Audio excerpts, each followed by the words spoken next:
Witajcie kochani na kanale Karol Kus, Masz to w lesie. Waszym i moim gościem jest dzisiaj Maciej Perzyna.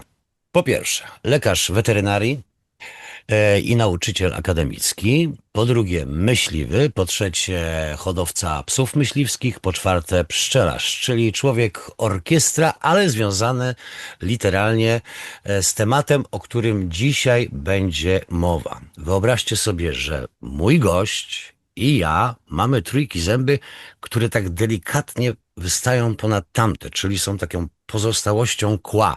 Cóż się to oznacza? A, mało tego, że my, ale wy wszyscy, jeżeli to jest dla kogoś drastyczna informacja, to proszę podejść teraz do lustra, sprawdzić i co się okaże? Okaże się, że od zarania jesteśmy łowcami. Jesteśmy łowcami, bo dzisiaj o łowiectwie będziemy rozmawiali. Tak, zasmuci to wszystkich roślinożerców, ale tutaj uwaga, nie macie przewodu pokarmowego, ani krowy, ani kozy, ani jelenia i tak dalej, żebyście te roślinki zżerali na umór i chcieli być zdrowymi. Jesteśmy łowcami, zbieraczami. Nasz układ metaboliczny nie zmienił się od 10 tysięcy lat. Wiem, smutna wiadomość. Mało tego, wszyscy roślinożercy, znaczy może nie wszyscy, ale 80%, kiedy już jest chorych, wraca na bycie człowiekiem, czyli drapieżnikiem. Jeszcze jedna bardzo ważna informacja, kochani. Otóż w przyrodzie trwa wieczna walka o to, kto kogo zje i w ten sposób przeżyje. I otóż my, zjadając mięso, między innymi dzieczyznę, mamy szansę albo ją upolować, a kiedyś nasi pradziadowie, jeżeli nie upolowali, to zdychali z głodu. Dzisiaj uhodowaliśmy sobie, udomowiliśmy sobie ileś tam gatunków, przez co spożywamy białko, to, które jest najlepiej przyswajane przez nasz organizm, i które daje nam budowę tkanek, siły, etc. Wszystko, co najlepsze. Natomiast roślinka nie ucieka, w związku z tym się ukorzeniła i nie chce być zjedzona, chyba że pożyteczny idiota, jakim jest człowiek, będzie ją rozmnażał. Wtedy ona ma interes w tym, ale w innym przypadku po prostu ma taki system obronny, będąc ukorzeniona, czyli toksyny. Więc uwaga z tym jedzeniem. Ale dzisiaj będzie mowa o tym, co najbardziej nurtuje Maćku, którego serdecznie witam. Witam cię, Macieju. Hej, Nasz bór. Nazgór. Będziemy rozmawiali o czymś, o czym ja słucham od moich widzów od 5 lat. Panie Karolu, po co pan gotujesz tą dziczyznę, jak jej nie ma? I postaramy się dowiedzieć i wyjaśnić, dlaczego tak jest, że na polskich stołach wszech i wobec nie ma najlepszego gatunku mięsa, jaki możemy spożywać dla dobra naszego organizmu, czyli dla naszego zdrowia. Zastanawiałem się długo, od czego zacząć. I ja wysnuję taką tezę, którą chciałbym, żebyś rozbudował. Otóż uważam, że łowiectwo polskie, zrzeszone w związku, to jest jedyne przedsiębiorstwo na świecie, które promuje coś, czyli swój artykuł, czyli coś, co my, konsumenci, chcielibyśmy posiąść, ale nie możemy. Więc jest to absurdalne, czyli promujemy coś, wydajemy pieniądze na jakieś tam spotkania promocyjne, tutaj chwalimy dziczyznę, że jest taka wspaniała i tak dalej, a potem Kowalski z Nowakiem mogą się tylko oblizać. No tak jest. No, sensu nie ma tam za 2 grosze. E, ale zanim przejdziemy do tego tematu, to kwestia kłów. Nie, nasze kły są śladowe. Uwaga, jak się tam bardziej na lewo, trzecia półka, nie wchodzi w kadr. Nie, stoi sobie książeczka Jareda Diamonda pod tytułem Trzeci szympans, bardzo polecam. I no, tym trzecim szympansem według Jareda Diamonda może być człowiek, który jest, bardzo się różni od szympansa. Ale uwaga, jeżeli weźmiemy sobie uzębienie szympansa bądź stuprocentowo roślinożernego goryla, no bo szympans tam lubi sobie jakąś gerezą zakąsić, jak ma okazję. Czy gereza to taka małpa, czyli mięsem. Ale jak weźmiemy sobie właśnie goryla albo też uzębienie szympansa, to zobaczymy, że one kły mają większe, mimo że mniej jedzą mięsa. Kieł nie zawsze jest wyznacznikiem mięsożerności. Możemy porównać do jelenia mundżaka, który jest zupełnie wegetarianinem, a kły ma jak solidny Dracula.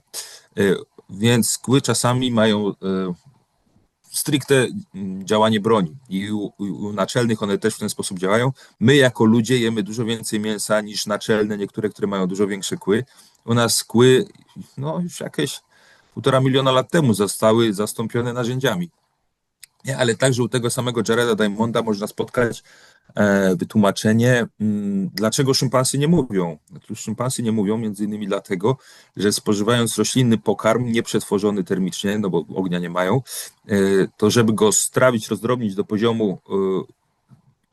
go do poziomu, który umożliwia strawienie i uzyskanie energii na codzienne funkcjonowanie, one przeciętnie 7 godzin dziennie spędzają na przeżuwaniu.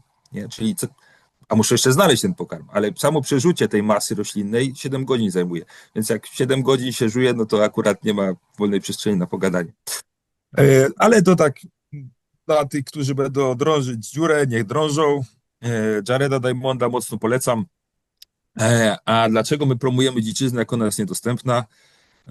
Z jednej strony wiemy jako myśliwi, że dziczyzna jest super materiałem kuchennym, kulinarnym, jest super pokarmem.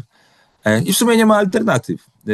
Nie ma. Ci, którzy polują w miarę aktywnie, ci, którzy się wychowali w rodzinach łowieckich, starają się w ogóle nie kupować innego mięsa, tak? Bo dziczyzna w różnych swoich odsłonach zabezpiecza wszystkie możliwe w kuchni potrzebne czy stosowane rodzaje mięsa, tak? Jeleń to jest coś, co w formie takiej hodowlanej suplementujemy, czy może substytujemy wołowiną, tak? Wołowiną, ja to jeszcze porównuję jelenia do wrzosówki, do owcy wrzosówki, to jest taki trochę inny rodzaj owcy, to nie jest stricte baranina, ale baranina w formie takiej zupełnie normalnej, no to muflon. Daniel jest sam w sobie klasą, bo on ma specyficzny aromat, więc go trudno do czegoś porównać. Aromat sarny zbliżony jest do aromatu królika, chociaż mięso jest dużo bardziej bogate, drobnowłókniste, takie treściwe. Królik no oczywiście jest naturalnie morfometrycznie podobny, inny przedstawiciel z lagomorfa, czyli zającokształtnych, czyli właśnie zając.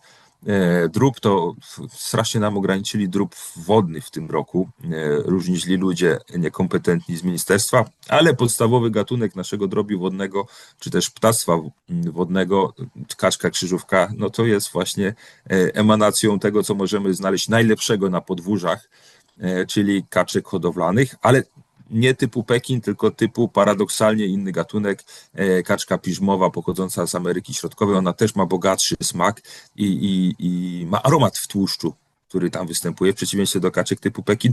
My to wszystko wiemy, my to wszystko jemy. No oczywiście wieprzowina, dzik, no to jak się spotykam czasami z rodziną czy ze znajomymi, i oni mówią, ja bym zrobił dzika, ale ja nie umiem tego zrobić. Jak to zrobić, takiego dzika? Jak go przyrządzić? To zawsze ich ośmielam w jakiś sposób, czy tłumaczę to najprościej. Dzik to taka lepsza świnia, nie? Jeżeli chodzi o mięso. Czyli generalnie możemy przyrządzać zupełnie tak samo. To jest po prostu lepszej jakości wieprzowina, czyli w smaku, nie? Czyli bardziej dojrzałe, z większą zawartością suchej masy, z większą zawartością tłuszczu, który jest nośnikiem smaku, z lepszym składem aminokwasowym, po prostu lepsza świnia.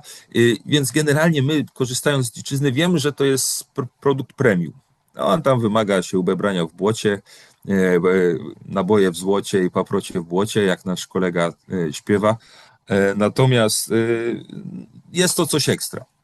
Ale paradoksem jest to, że on jest faktycznie niedostępny i niedostępny jest dla szerszej grupy społeczeństwa, szerszych grup społecznych, a jest to najlepszy argument według mnie za tym, że łowiectwo to jest coś potrzebnego. Bo oczywiście te rzeczy związane z zarządzaniem środowiskiem, z równowagą w odnowieniach lasu, z ochroną przed szkodami polowymi, to jest wszystko logiczne i racjonalne.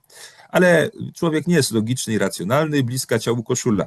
Więc zamiast logiczny i racjonalny, to woli smaczny i przyjemny. Nie? I no to właśnie jest właśnie ten aspekt dziczyzny, nie? Który u nas, no, dostać się do dziczyzny, to albo trzeba mieć szeroki portfel, albo dobrych przyjaciół, którzy polują. I to jeszcze, właśnie, nie tylko którzy są myśliwymi, a którzy polują, bo to osoby z zewnątrz nie widzą takich niuansów, ale prawda jest taka, że stopień zaangażowania, czyli ktoś, kto nawet poniósł koszty, czas, wysiłek, żeby zostać członkiem Polskiego Związku Łowieckiego i ma uprawnienia do polowania, to nie znaczy, że on tam siedzi w tym lesie, a jak siedzi, to nie znaczy, że siedzi z sukcesem. Bardzo różnie to wychodzi, bardzo różnie wychodzi. Zależy od tego, jaki obwód, trochę zależy od tego, jakiego ktoś ma farta. Fart sprzyja przygotowanym, czyli są osoby, którym mają więcej farta, bo im lekko ręką idzie, i takie, które mają mniej. Pewnie w jakimś zakresie przygotowanie materiałowe, takie sprzętowe ma znaczenie, czyli ktoś ma lepsze sprzęty do polowania, ktoś ma gorsze i może coś z tego wynikać. Ja poluję ze strzelbą za 200 zł radziecką i jak pójdę za zwierzyną, to najczęściej, znaczy więcej niż w połowie przypadków coś tam uda się upolować. Z tego, za czym chodzę. To jest duży sukces łowiecki. To jest w kategoriach myślistwa człowieczego duży sukces łowiecki, a w kategoriach biologicznych, czyli jakbyśmy się porównali do drapieżników dzikich, to jest bardzo duży sukces łowiecki. U kotowatych, które są efektywne, tam sukces łowiecki jest rzędu 30%, nie? Czyli tam 1 na 3 próby się jest w stanie powieść. U psowatych w mniejszych grupach to tam jest rzędu 1 na 4. W większych grupach, najbardziej chyba efektywne są likaony, im się udaje co drugi raz, jak zaczynają. I to jest duży sukces łowiecki. W każdym razie, bo się znowu gdzieś tam zagubiłem w dygresjach, No już tak nie poszedł w każdy takie myśliwy ma drzewko. dziczyznę, nie Mhm. każdy myśliwy ma dziczyznę. Więc ci jedzą ludzie, którzy nie polują dziczyznę, którzy albo pójdą do sklepu i wydadzą ilości czasami zaskakujące dla myśliwego, który odstawia tuszę na skup, bo tam za kilogram mięsa z dziczyzny można by kupić całą tuszę na przykład w skórze. Albo mają właśnie przyjaciół, którym się tam powiodło i się ci przyjaciele podzielą. Czyli z polskiego na nasze większość osób dziczyzny, tak jak powiedziałeś, nie No i ogląda. dobrze, no i zacząłeś. O tym dzieleniu. Jest Polski Związek Łowiecki. Są myśliwi, którzy wydają pieniądze na cały swój ekwipunek, na coś, co nazywają pasją, chociaż ja uważam, że to jest idiotyczne nazewnictwo łowiectwa, ale powiem ci później dlaczego, bo to wynika z całości.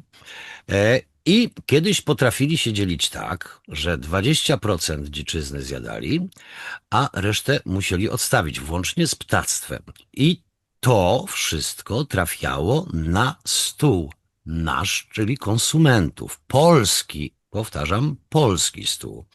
Dzisiaj natomiast, jak ten Judasz za kilka srebrników, wystarczy wstawić parę chłodni przez dużych pośredników, którzy w dupie mają mnie, konsumenta, i Kowalskiego, i Nowaka, i Henie, i Zdzisie.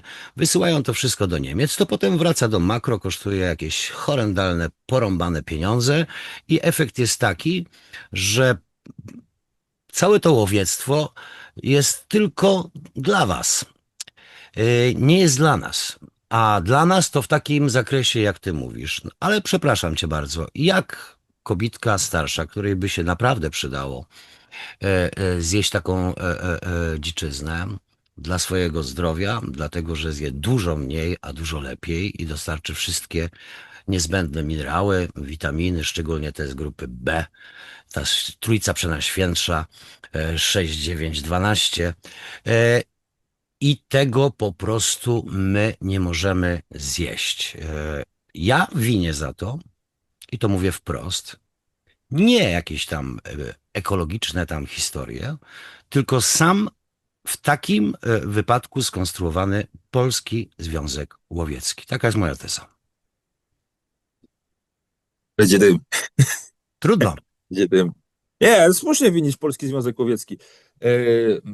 To też mam nadzieję, że nas będą oglądać niemyśliwi. Bo myśliwi to wiedzą mniej więcej, jak to działa, nie? A tych myśliwych nie jest wcale tak dużo, więc to adresujemy do niemyśliwych.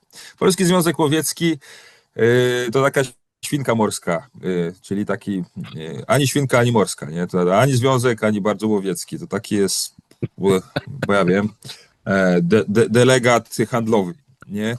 Bo związek, no to tak nazwijmy to wprost, nie? Związek to powinno być, że ludzie wchodzą do związku i decydują o tym, jak ten związek się rozwija, tak?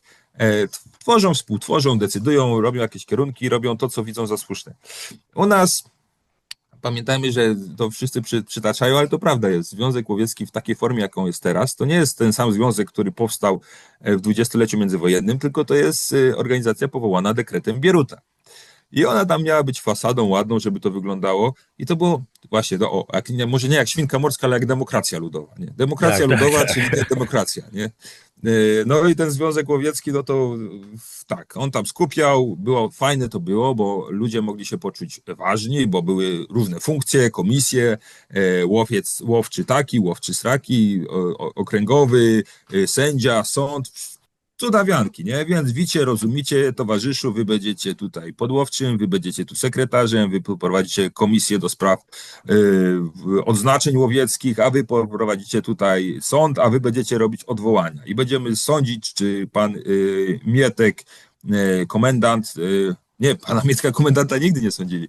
Czy pan Józek posterunkowy to strzelił tego zająca zgodnie z przepisami, czy nie? No bo tego zająca miał komendant strzelić na przykład, nie? Czyli generalnie była taka fasada, bardzo rozbudowana, formalna struktura, która nadal istnieje.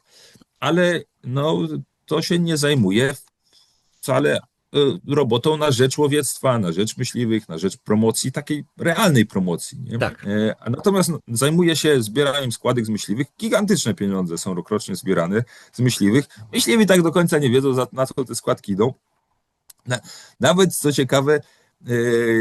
co ciekawe, organizacje antyłowieckie występują o tą informację do PZL. Nie?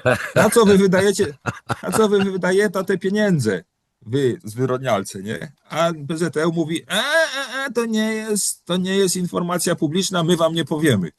Nie? No i z jednej strony część myśliwych się cieszy, że o dobra, bo się nie dają tym ekologom, ale z drugiej strony, no, koledzy myśliwi, ciekawie byłoby się dowiedzieć, na co te sto kilkadziesiąt milionów złotych z naszych składek rokrocznie idzie.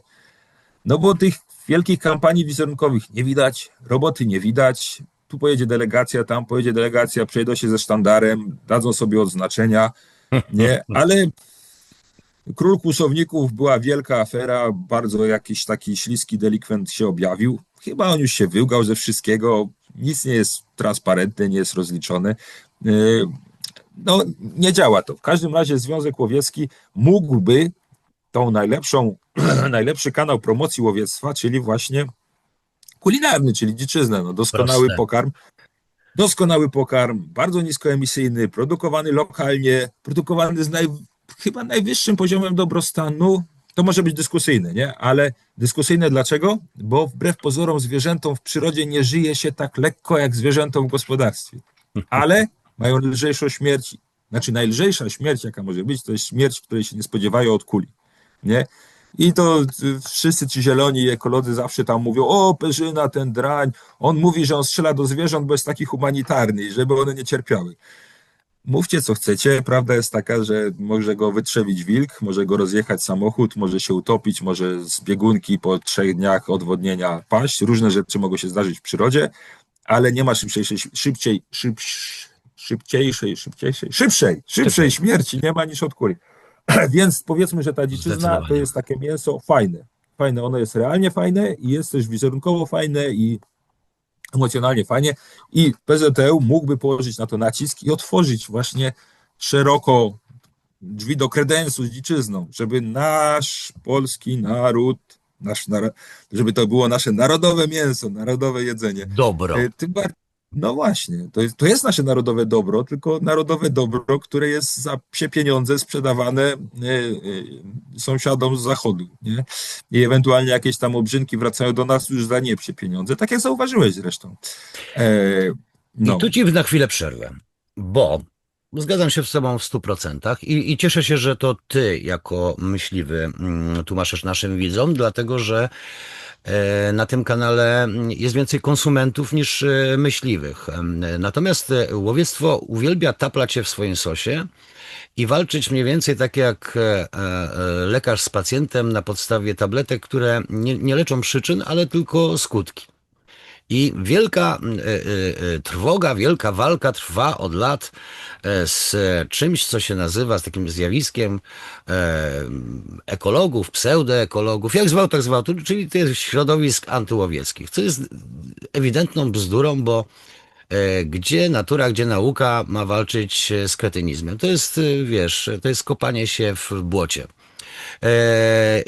I tak 80% z nich, kiedy jest chorych, jednak się przeprasza i zżera to mięso i wtedy milczy. Ale uwaga, skupienie jakby główną niby przyczyną, a tak naprawdę tylko skutkiem, jest walka z nimi i utyskiwanie, jak oni drenują po prostu to środowisko i za przyczyną różnych tam decydentów, ganią tych myśliwych, coraz gorsze przepisy i tak dalej, ale nie walczy się z przyczyną.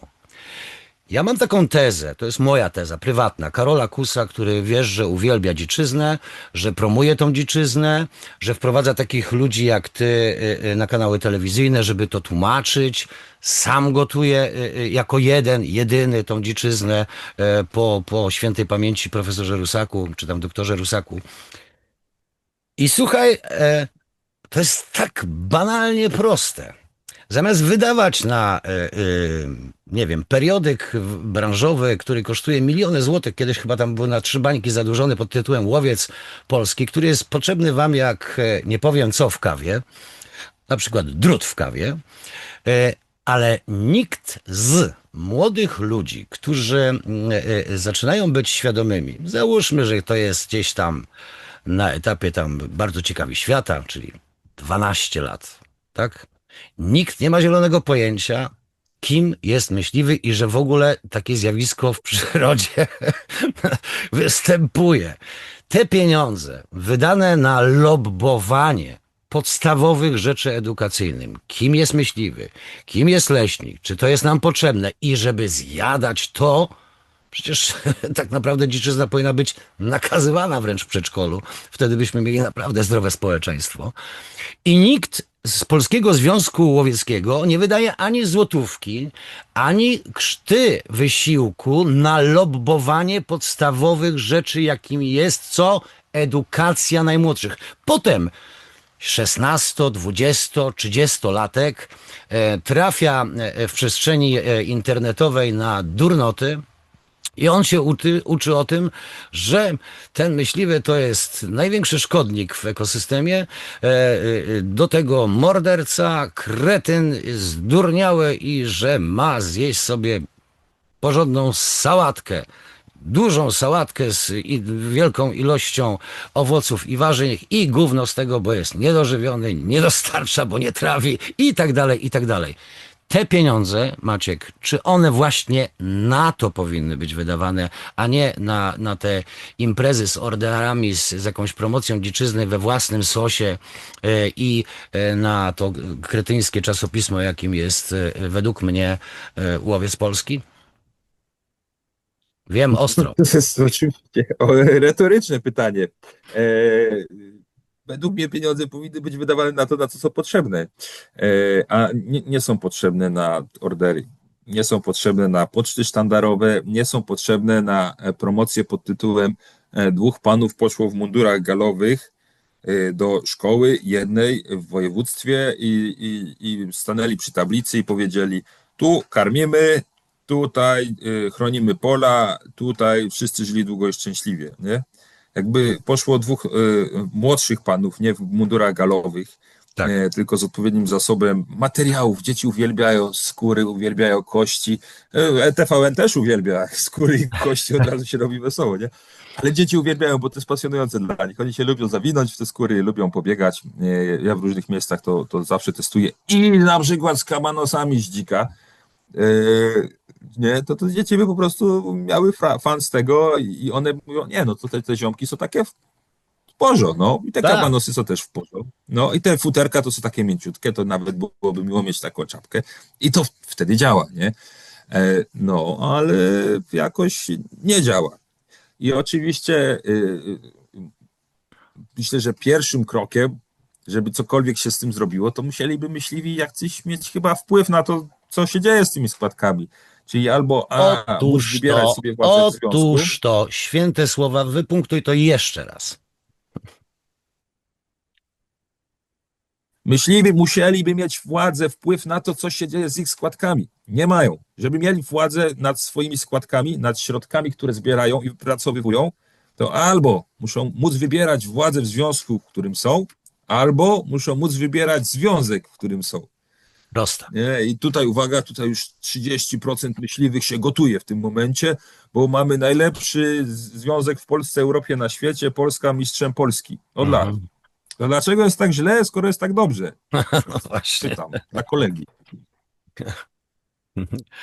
No, No i właśnie, i do tego ten konsument słyszy, obserwując właśnie myśliwych w kapelusikach z piórkami, obsypanych medalami, sztandarami i tak dalej, czyli patrzy na jakiś taki relikt przeszłości, z czego Polski Związek Łowiecki jest strasznie dumny, z tej tradycji i przede wszystkim z tego, że łowiectwo jest pasją. I większego kretynizmu nie znam. Bo powiedz mi, mówimy cały czas jesteśmy w dziedzinie przyczyny. no, no. Jesteśmy w takim czasie, że jakby myśliwi chcieliby mieć sprzymierzeńca w postaci nas, konsumentów, nas, rodaków, który by z nimi szedł na barykady w obronie łowiectwa. To ja mam iść walczyć z zapasjonatem? Nie. Gdyby, i teraz uwaga, bo do tego zmierzam. Gdyby okazało się, że ta dziczyzna trafia na nasz stół, czyli nie jestem pasjonatą, bo to mnie mało co interesuje, czy to dla ciebie jest pasja, czy nie pasja, ale jeżeli ty jesteś dla mnie producentem najlepszej żywności, jaka jest dostępna na rynku, czyli zmieniamy narrację, czyli ja mam to w rozsądnej cenie, możliwość zakupu, mogę to zjeść i ty jesteś producentem i ktoś mi nagle chce to zabrać, czy to za przyczyną decydentów, którzy rządzą krajem, czy to za przyczyną jakichś stowarzyszeń, tudzież fundacji proekologicznych w cudzysłowie, chce mi to zabrać, no to ja mówię, hej, hej, cholera jasna, co jest kurna? Gdzie jest moje mięsko? Kto rusza mi tego mojego myśliwego, który dla mnie strzela, który dla mnie skóruje, potroszy i tak dalej, który płaci swoje składki, płaci za to, żeby rolnik nie miał, znaczy, żeby pokryć szkody rolnicze, etc. Rozumiesz mnie? Wtedy Rozumiem. ja jestem w stanie za tobą pójść i bronić swojego papu, nie twojej pasji. Znaczy, wydaje mi się, że nawet wtedy nie trzeba by, znaczy w takiej sytuacji nie ma potrzeby bronienia, bo nie ma ataku. Nie ma ataku. Większość, znaczy kręcę się w tych debatach, przepychankach, gówno za przeproszeniem, burzach już parę lat i sporo tych osób z tej drugiej strony jakby kontrłowieckiej już rozpoznaję, niektórych znam z imienia, z nazwiska, z niektórymi mówimy sobie dzień dobry, z niektórymi tylko się tam poprzekomarzamy, ale wydaje się, że dla nich największym problemem nie jest to, że my zabijamy zwierzęta i że je zjadamy. Nie? Właśnie dla nich największym problemem jest ten wizerunek, często prawdziwy, myśliwych jako buców w kapeluszku z piórkiem. I my na pierwszy szereg, czy inaczej, sami na pierwszy plan wypychają się te osoby takie, no, niekoniecznie najfajniejsze. Dzisiaj mamy czasy, kiedy ludzie dbają o zdrowie, kiedy ludzie chodzą na siłownię, kiedy ludzie poszukują wysokiej wartości białka, nie, poszukują dobrej jakości mięsa. Mamy świadomy wybór diet opartych w dużej mierze o dobre mięsa. Mamy diety paleo, mamy carnivore. Ludzie szukają tego, nie? I dziczyzny, no właśnie o to chodzi. Ludzie chętnie by to brali, ale nie mogą. Nie? I tak naprawdę najprostszym, w ogóle najprostszym podstawą wszystkiego powinno być przewrócenie wajchy w łowiectwie i powiedzenie wprost, tak, polowanie dla mięsa jest dobre, a u nas jest odwrotnie. No U nas, i dokładnie. to społeczeństwo tego sobie nie zdaje z tego sprawy, ale wśród myśliwych, myślę, że więcej niż połowa myśliwych, jeżeli chce kogoś obrazić, innego myśliwego, to powie o nim mięsiarz. Kto to jest mięsiarz? Mięsiarz to jest ktoś, kto poluje dla mięsa. Tak. Nie, nie, no to dlaczego wy polujecie? Nie? I później jest taki trochę problem. Idziemy sobie tam porozmawiać w telewizji polskiej w likwidacji, nie? Albo w jakimś innym TVN-ie.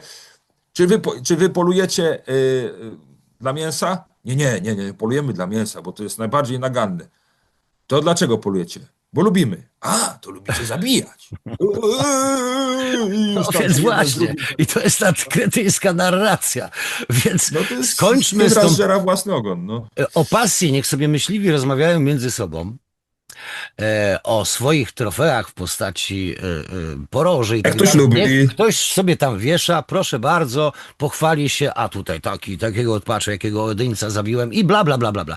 Nie interesuje mnie to. To jest fajne w gronie, że tak powiem, to tak jak jak rozmawianie kogoś jara. o No. szczegółach piłki między dwoma piłkarzami, a gdyby ten tam tu powiedział, że tam, wiesz, tutaj taka taktyka, gówno mnie to obchodzi. Ja chcę widzieć, jak on gra i czy zwycięża. A ja I nawet nie chcę tego widzieć, nie? Więc no prawdopodobnie część rozumiesz. społeczeństwa w ogóle to ich nie interesuje. No w nosie, Kompletnie. no tam I ta niektórych narracja interesują się smaczki, snuje. nie? Tak. I ta narracja się snuje, przez co kompletnie, wiesz, ja wnikliwie oglądałem twój udział i twoich kolegów w tych wszystkich tam komisjach, kiedy walczyliście o jakieś tam przyczółki łowieckie i tak się zastanawiałem, mówię, matko słodka, no i co z tego? Przecież to jest kurna strata czasu. Nie? Strata czasu, bo te A nie, wszystkie... nie, nie, nie, nie, nie, nie, Ja ci nie. powiem dlaczego. Bo No powiedz. jeżeli nie wyleczysz przyczyn, przecież ty tam byś nie musiał w ogóle siedzieć, rozumiesz? Ty nie miałbyś po co tam siedzieć.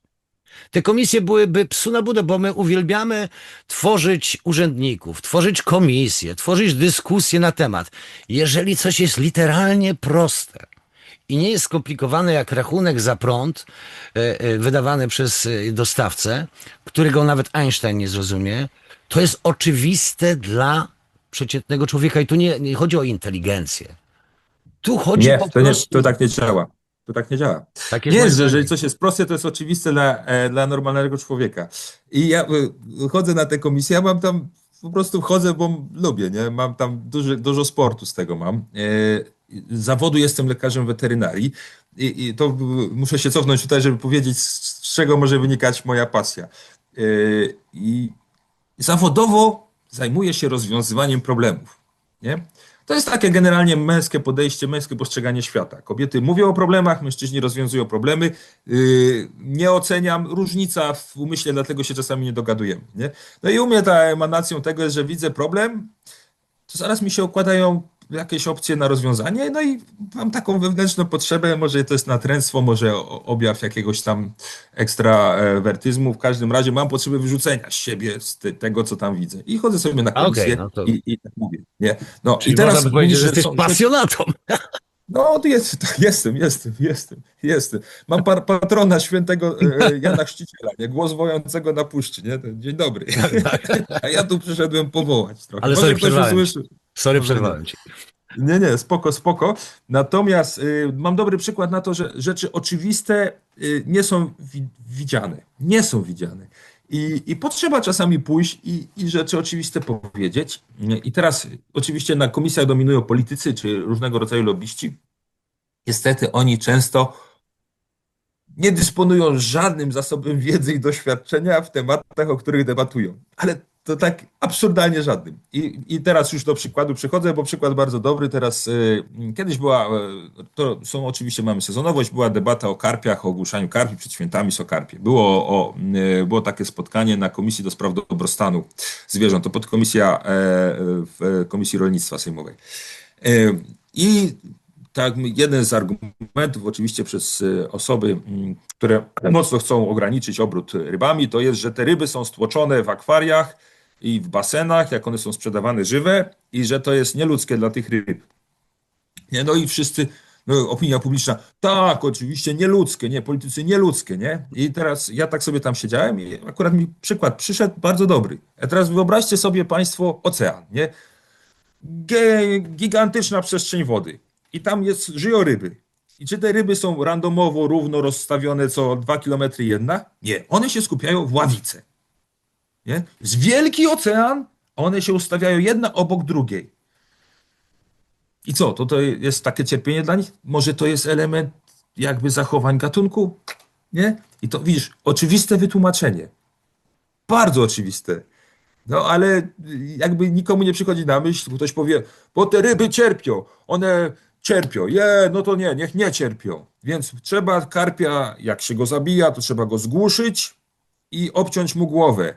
A jak nie, to nie kupować karpi, tylko kupować ryby z połowów z morza, morskie ryby. A jak Dobra, są to... zabijane morskie ryby? W ogóle nie są zabijane. No. Są wysypywane do ładowni, przestają żyć I do widzenia, i tak. wtedy jest tip-top, nie? Tak. No tak, no tak. No. Logiczne rzeczy, proste rzeczy, nie? No dobrze, ale powiedz mi, jaki jest efekt tego spotkania o karpiu? Co z tego waszego spotkania i z tego dyrdymalenia wyniknęło? Wiesz co, wyniknęło prawdopodobnie tyle, że nie przepchnęli kolanem jakiejś tam jednej małej regulacji w którymś momencie, tak? Aha, I tylko tyle, bo czasami jest mało potrzeba, żeby bzdurną regulację wepchnąć do naszego systemu prawnego. Naprawdę mało potrzeba.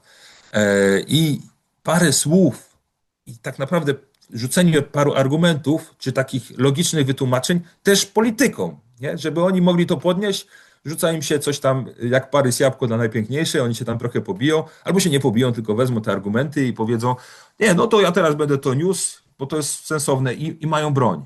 A tak to im się, no niestety, nie oszukujmy się, politycy są leniwi, większość jest bardzo leniwych, duża część jest niekompetentnych i leniwych, a niestety wśród niekompetentnych i leniwych nadal mamy pewną grupę bardzo aktywnych, nie? No i ci najbardziej brudzą, nie? Brużdżą. ale okej, Więc to zostawmy tych ma polityków, sens, no. mimo że ciężko w tym temacie przejść obok bez ich udziału, bo nie chcę, żebyśmy rozmawiali na temat polityki, bo to nas nie interesuje. Dobrze. Nas interesuje interes konsumenta, konsumenta i człowieka, który mógłby przestać być pacjentem, czyli mieć ten mental pacjenta, który musi łazić po prostu i wydawać się po jakimś tam czasie po prostu takiego, wiesz, objadania się węglowodanami, cukrami, będąc nałogowcem, nie spożywając tej dziczyzny, nabawia się tego właśnie bycia tym pacjentem i to jest przerażające. Kiedy można żyć inaczej i kiedy można czerpać z czegoś, co my mamy. To jest tak, jakbyś, wiesz, miał złoto na działce, ale kompletnie tam nojem przykrywał, byle tego nie ruszyć, bo po co, nie? I mamy to i nie mamy. Słuchaj, ale to zanim pójdziemy dalej, bo Tak, żeby to nie umknęło, nie? Bo tak. to jest bardzo proste rozwiązanie i ono zahacza o politykę i o Proszę. regulacje prawne. Najprostszym rozwiązaniem, wąskim gardłem, które bardzo łatwo można rozszerzyć, jest jeden zapis w ustawie Prawo łowieckie. Zapis mówiący o tym, na to że czekałem. myśliwy może dziczyznę, to proszę Państwa, dla niemyśliwych to jest mind-blowing, nie? Regulacja prawna w ustawie Prawo łowieckie jest taka, że myśliwy, który bierze z tą tuszę, zwierzęcia, które upolował na użytek własny, może z nią zrobić cokolwiek z wyłączeniem od sprzedaży. Z wyłączeniem od sprzedaży, czyli no nie może tego podać sąsiadom. I wytłumaczenie teraz, które nam się opowiada, myśliwym głównie, którzy chcieliby z tym walczyć, to ze strony administracji nie może myśliwy wprowadzać, nie może sprzedawać tego mięsa, bo to mięso nie przeszło przez badania lekarskie i tak dalej, że nie było w warunkach chłodniczych, że ono może być niebezpieczne dla zdrowia publicznego. A ze strony łowieckiej, jak ktoś tylko powie, że może tak powinniśmy robić, żeby wprowadzać tą dziczyznę w społeczeństwo, żeby właśnie pokazać to, co najlepsze w tym polowaniu, nie? To oczywiście służy dyżurne. Ty, mięsiarzu, nie? Albo jeszcze gorsze, bo ty to byś chciał polować dla pieniędzy. No i jakby można było polować dla pieniędzy, ktoś kiedyś powiedział to jeszcze w dwudziestoleciu międzywojennym, to każdy handlarz z narodu wybranego byłby myśliwym, no więc to nie jest dochodowy biznes. No, tak nam wydajemy. Natomiast jeżeli ktoś nawet w dobrej wierze No to takie anegdotyczne, ale dobre, nie? Zresztą ja z moją brodą mogę takie anegdoty walić. Jeżeli, no i teraz zgubiłem trop. Jeżeli ktoś nawet w dobrej wierze chce poczęstować ludzi i daje tą dziczyznę, rozdaje, no to też ma określone możliwości, zasoby, tak? Bo jeżeli samemu płacimy za tą łanię nawet nieduże pieniądze, 700 zł za tuszę łani płacimy, 800 zł. Jeżeli zobaczymy, ile to jest mięsa, jakiej jakości, no to jest dobra cena, ale nadal jest to kilkaset złotych. No to można najbliższej rodzinie to podarować, można parę kilogramów dać jednemu przyjacielowi, drugiemu przyjacielowi, czy sąsiadowi, czy tam, nie wiem, lekarzowi w podziękowaniu za to, że jest fajnym lekarzem. No ale no, są pewne zasoby, możliwości, nie? I tak, polowanie sprawia nam przyjemność. Zabijanie jest elementem polowania. Wątpię, żeby ktoś miał frajdę z tego, że zabił zwierzę, ale każdy myśliwy ma frajdę z tego, że je trafił, że je dobrze trafił, nie? I to nie chodzi o to, że je zabił, tylko o to, że je trafił, nie? To Tak. jest sukces łowiecki. I my Co? mamy frajdę z polowania. Mamy frajdę z polowania. Co jest też główną natomiast- przyczyną tego, że wiesz, że dostaję wtedy ja na przykład, kucharz, dostaję tuszę. Gdybym był kucharzem w restauracji, gdybyś ty, polując zwierzynę, dobrze strzelając ją i ja mam jak najmniej strat, jeszcze, o właśnie, nie wyrzucasz patrochów, tylko przywozisz mi wątrobę, płuca, nerki, kurde, serce. Ja mogę od nosa do ogona coś tam Na rogi, powiedzieć. na rogi. Patrochy A rogi to sobie wyrzucam, zabieraj, Karolu. to tam jest jeszcze. Karolu, Co? na rogi, nie, Aha. nie, rogi tylko na rogi, nie? Bo to jest tutaj narodzie nasz niełowiecki. To, co jest w zwierzęciu w środku, nie, my dzielimy na patrochy i na rogi. Na rogi to jest takie określenie dla tych jadalnych części ciała, narządów wewnętrznych, Dokładnie. nie? Czyli I- to, z czego możemy zrobić pasztę, z czego możemy zrobić kaszankę, Dokładnie. to są płuca, wątroba, nerki, serce. No to na rogi. No i większość myśliwych zostawia to na I chodzi mi słowo, o nie? to, Maciek, bo to by było, to jest najprostsze rozwiązanie. Jeżeli ty strzelasz i to dobrze strzelasz, ja się z tego powodu cieszę. Ty masz swoje zadowolenie, bo świetnie strzeliłeś, zwierzę się po pierwsze nie męczyło, uśmierciłeś je w sposób najlepszy jaki się da.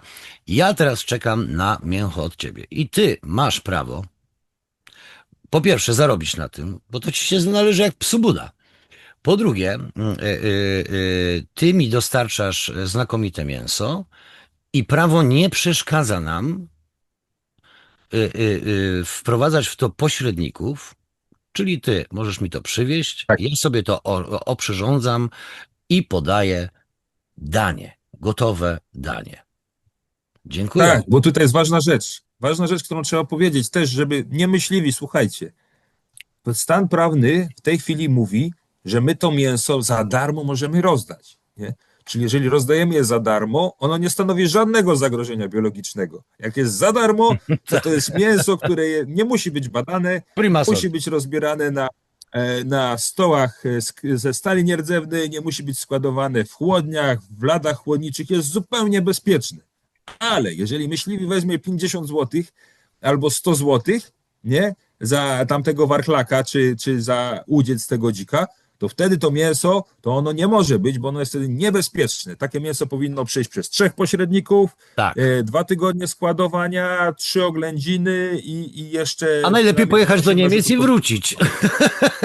No i wtedy ewentualnie ono byłoby akceptowalne, nie? Tak.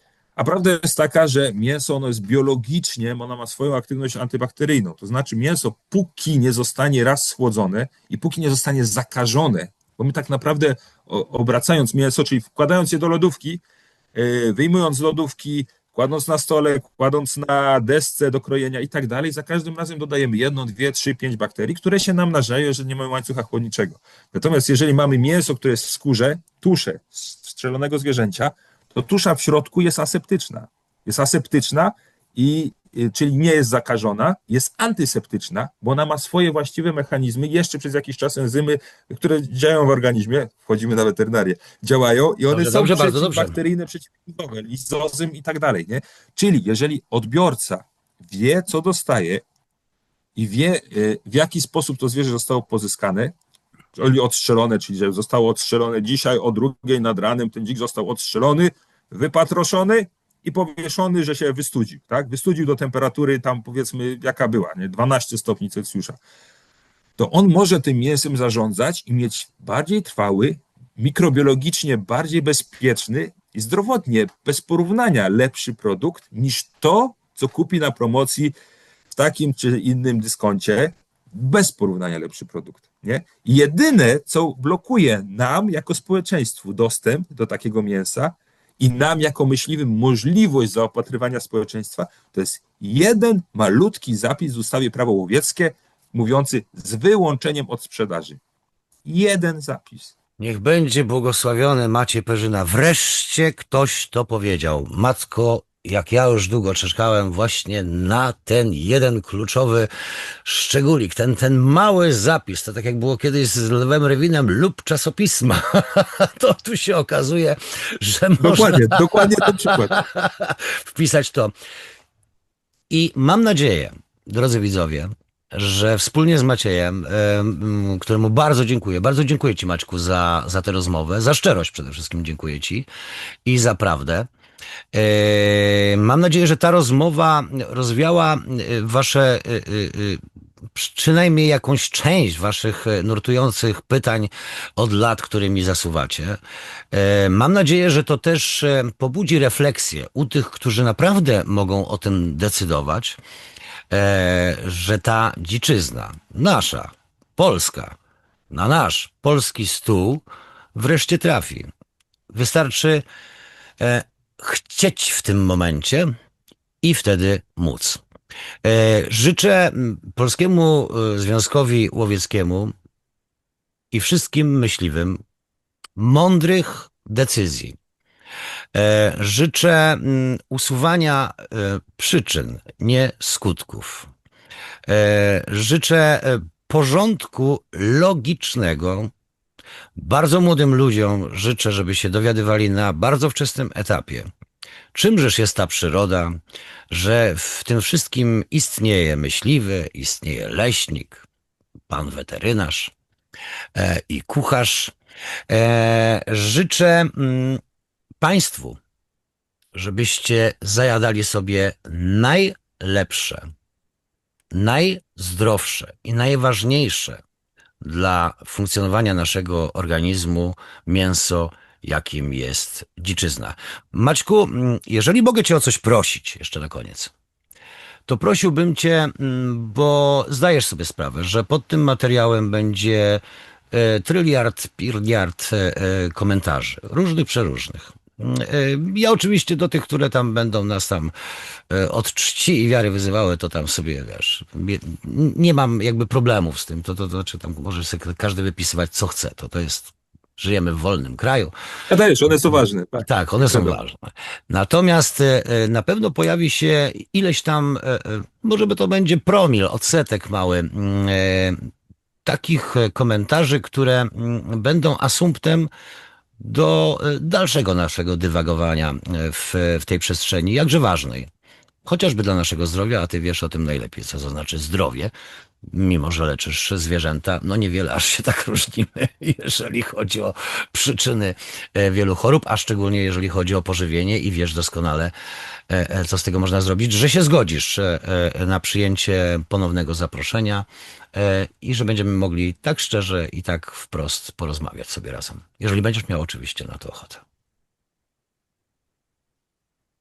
No oczywiście, jest bardzo dużo tematów, które jeszcze trzeba z tym związanych omówić, bo fajnie byłoby, żeby społeczeństwo, a masz sporo odbiorców, dowiedziało się, dlaczego żubry, których mamy mnóstwo w tym kraju, są zabijane w jakichś ilościach i wszystkie te mięso z żubra trafia do pieca. Dlaczego? Z czego wynika to, że tkanki naszych z trudem uratowanych żubrów, po tym jak zostają ostrzelone żubry, trafiają do pieca, nie?